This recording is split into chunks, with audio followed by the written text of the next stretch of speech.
உடனடியாக தமிழக அரசு பயிர்க்கடன் உள்ளிட்ட விவசாயிகளுடைய கோரிக்கையை நிறைவேற்ற வேண்டும் என்ற கோரிக்கையை முன்வைக்கிறோம். தமிழக அரசு டெல்டா மாவட்டத்தை வறட்சி பாதித்த மாவட்டமாக உடனடியாக அறிவிக்க வேண்டும்.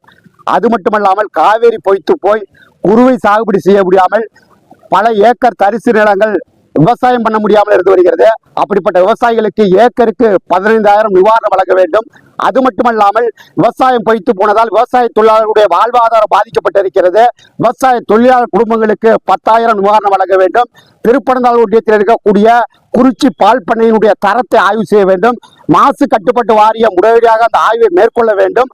அது மட்டுமல்லாமல் குடந்தை மாநகராட்சியில் செல்லக்கூடிய வாய்க்காலில் தடுப்பு சுவர்களை இடித்து பாலம் கட்டும் நடவடிக்கையில் ஈடுபட்டிருக்கின்றார்கள். உடனடியாக அதை மாநகராட்சி நிர்வாகம் தடுத்து நிறுத்த வேண்டும் உள்ளிட்ட கோரிக்கைகளை வலியுறுத்தி இன்றைக்கு கும்பகோணத்தில் நடைபெறக்கூடிய விவசாயிகள் குறைதீர்க்கும் கூட்டத்தில் தமிழ்நாடு விவசாயிகள் சங்கத்தின் சார்பாக விவசாயிகள் வாங்கியிருக்கக்கூடிய பயிர்க்கடன்களை நிபந்தனையின்றி தள்ளுபடி செய்ய வேண்டும்.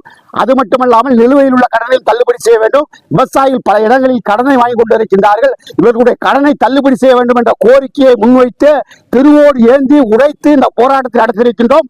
உடனடியாக தமிழக அரசு பயிர்க்கடன் உள்ளிட்ட விவசாயிகளுடைய கோரிக்கையை நிறைவேற்ற வேண்டும் என்ற கோரிக்கையை முன்வைக்கிறோம்.